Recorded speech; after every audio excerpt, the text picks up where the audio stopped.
'n jaar gelede het die Vrystaatse boer Nick Serfontein se oop brief aan president Cyril Ramaphosa opslaag gemaak. Daarin het hy by die president gepleit om kommersiële boere in te sluit by planne vir doeltreffende grondhervorming. Serfontein is toe deel gemaak van die presidensiële adviespaneel oor grondhervorming, maar die paneel het hulle nie veel aan sy en ander landboubelanghebendes se insaag gesteur nie. Dit is duidelik in die paneel se finale verslag.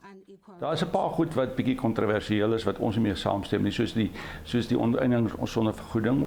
Dan is daar goed soos die afskaffing van die beginsel van gewillige koper, gewillige verkoper. Ek dink dit is nie baie wys om dit te doen nie.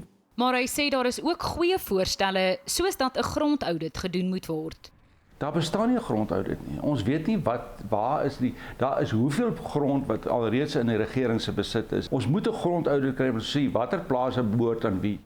Serfontein en Agri-SA president Dan Kriek het 'n alternatiewe verslag saamgestel wat volgens hom meer sinvolle oplossings vir grondhervorming bied.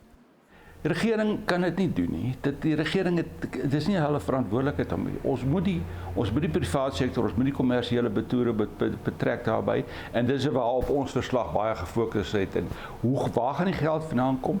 Hoe gaan ons dit in die praktyk doen?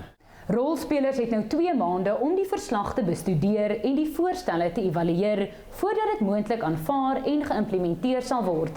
Maar Serfontein is optimisties dat hulle voorstelle ook ingesluit sal word. As jy die 2 verslae bymekaar sit en jy haal die beste uit al daai 2 verslae, dan kry jy 'n ongelooflike pad vorentoe. Ek bly positief, veral oor die nuwe ontwikkeling met hierdie South African Agriculture Development Agency wat gedryf word deur die private sektor.